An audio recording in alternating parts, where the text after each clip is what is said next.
But Xander Zayas is a very good fighter, a complete fighter, a fighter who I think presents next to the most, he probably the second most difficult guy to fight in the weight class because he's rangy. He can do so many things. He can fight inside. He can fight outside. He's a great body puncher. He's a very, very... All those fights are great for boxing.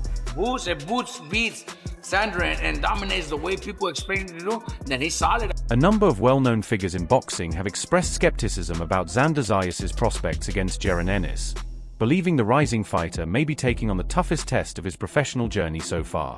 One of the strongest opinions came from Tim Bradley Jr., who commended Zayas for his intelligence in the ring and impressive talent, yet wondered if this step up in competition may have arrived earlier than ideal.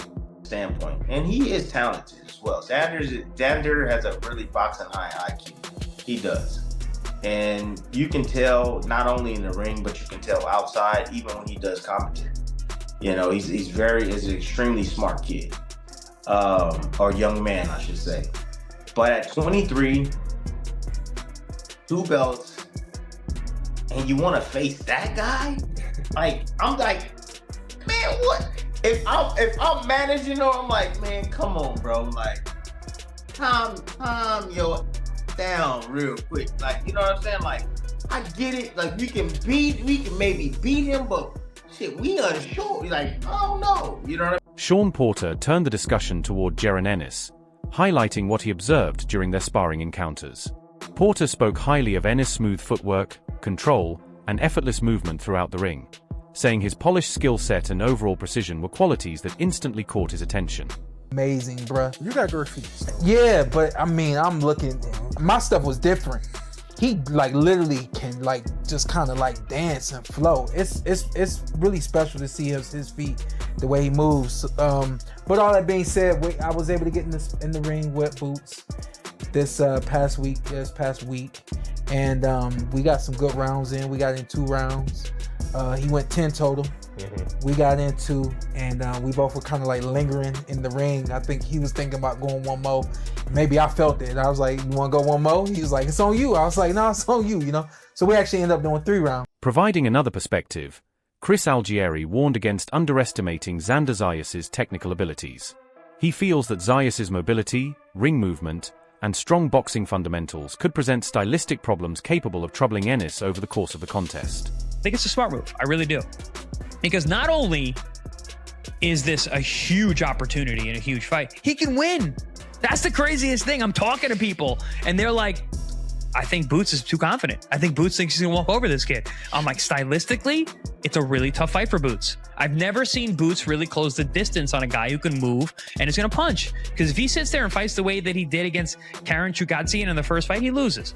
If he fights in the same way he did in the Karen Chukatsian fight, second fight, he loses. You can't just walk in the front door. Who was the Armenian fighter that he fought, that Terrence Crawford and KO? Avanesian, exactly. You fight that fight with Xander, you lose. You can't fight that way. You've got to show me things you haven't shown. Sergio Mora likewise advised against making quick assumptions about the matchup. Although a large number of analysts are favoring Ennis, Mora pointed out that Zayas enters the bout with considerable drive, power, and resolve. According to him, those qualities deserve serious consideration and should not be dismissed. It's better respect what he has in front of him. Even though the measurements stay the same, I saw a bigger, younger fighter motivated to do something great in Zayas. And if Boots is not careful and is a little bit too much overconfident, and this is a type of fight where he can be exposed. There was something both of them were going on, saying they both get hit. Yes, they do, but Boots gets hit being offensive. Zayas gets hit, being a little bit pulling his head back, rookie. Ronnie Shields was not prepared to dismiss Zayas despite the increasing doubts surrounding his chances. While he recognized the magnitude of the challenge in front of him, Shields still believes Zayas possesses the skill and upside necessary to be a genuine danger and potentially pull off a significant surprise victory. A great fight. I mean, really and truly, it's going to be a great fight. Boots has all the skills in the world. He can fight orthodox or southpaw. But Xander can really fight. I mean, this guy is not world champion for nothing. He's world champion for a reason. And, I know Boots is not going to take this lightly. But, give the edge to Boots just because of the guys he's fought already.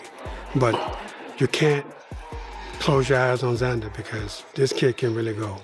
And, you know, if you catch him on a good night, he can upset. With fight week drawing nearer, viewpoints throughout the boxing community remain divided. Boots Ennis commended Zayas for taking on a challenge that many up-and-coming fighters might choose to stay away from. He praised Zayas' poise, boxing intelligence, and readiness to measure himself against top-level competition instead of pursuing the easier path. We want to fight whoever, man. It doesn't make a difference. I think that was in the making. I think he's the only one that accepted, take the fight with Boots. You know what I mean? I don't know how it came about, though, but I know Eddie was working to get Boots the fights that he want, you know what I mean? So there was nobody else available at the time because all the other guys had fought already, the ones that we wanted, you know what I mean? So, and then I'm glad my young boy stepped up. He stepped up to the plate, you know what I mean? And it should be a good little fight, like I said. It should be a good fight. He can box. You know what I mean? He's a good fighter, man. You can't take nothing away from him. People talking about this and talking about... Addressing the criticism, Boots Ennis maintained that Jaron Ennis's mentality would not be a concern going into a rematch. He rejected claims that motivation might become a factor and voiced his displeasure with analysts who, from his perspective, failed to appreciate the level of commitment required to perform at the highest stage of the sport. Boots didn't really want to fight that guy that second time around, man. You see what he did the first time, wouldn't he? Second time, his mind wasn't really in on it at that time. You know what I mean? He wasn't even in on it at that time, you know what I mean? Because we didn't want to fight him for again. We didn't beat him every round last time, you know what I mean? But matter of fact, you know what? I don't even pay attention to what people say, man. Some of these guys that's running their mouth never fought a day in their life, never had a street fight, man. So, you know what I mean? Let them keep on running their mouth. And then you got all them haters out there, though, you know what I mean? They don't want to see nobody make it anyway, you know what I mean? So that's my words back to them. And then some of them commentators and some of them sports fighters, whatever you want to call them, some of them don't even know what they're talking about. Sean Porter further elaborated on his evaluation of Ennis, stating that the fighter appeared even more impressive during sparring sessions than some of his recent outings may have suggested. Porter remembered how Ennis's speed, precision, and defensive awareness regularly made opponents react before his punches had completely landed.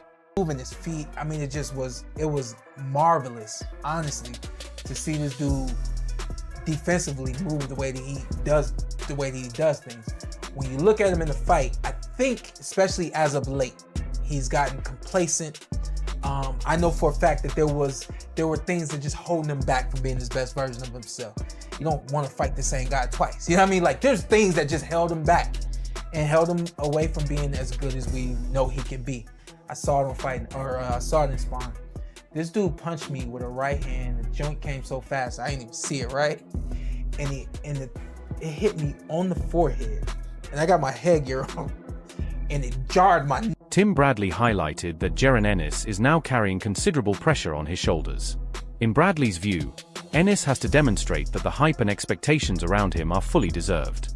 He also believes that stronger opposition will draw out a more concentrated and dangerous version of Ennis. In a situation in this fight to where he has to show the hell up and show the hell out. Because there's been so much hype and so much clout around him, and he hasn't gotten the opportunity to really showcase. I mean, the biggest opportunity that he got was when he fought against Stanionis, and he passed that with flying colors. And so it's like, I don't think we've seen the best Boots yet, right? And I know one thing about like fighters that have like a really high skill set and have the mentality of a Boots. Shobi still believes Xander Zayas can pose serious problems, even while recognizing him as one of boxing's top talents. He cautioned that if Zayas were to secure a victory, it would significantly change how both fighters are assessed by fans and analysts moving forward. Toughest opponent to date. As far as announced, we're not sure what's going to happen in the fight. Do I have Boots as of right now? Yeah. But I think Xander Zayas is going to give Boots trouble. I do. I think it's a good fight. If Xander Zayas were to win, that would be like, holy I'm not sure what that would mean. Maybe I overrated Boots too much. You know, Boots, I have Boots in my top 5 pound for pound, actual best fighters in the world. Xander Zayas, if he were to beat him, I don't know if that's me overrating Boots or if we're not looking at Xander Zayas right. Either way, Xander Zayas is extremely talented, and he's coming off of that viral, viewed all over the world, Bad Bunny historic Super Bowl halftime show. Xander Zayas. Angelo Leo slightly favors the possibility of Zayas pulling off an upset. He appreciated the confidence Zayas has displayed while preparing for such a dangerous opponent. Even while recognizing the risk of facing a fighter like Ennis, Leo still sees the young contender as having a chance in what he expects to be a very competitive fight. Man, I like them both, but I really like how Xander is handling all this, you know. He's down to fight whoever, whenever. And he's already 23 years old. He's already a unified champion. And I like that about him, you know.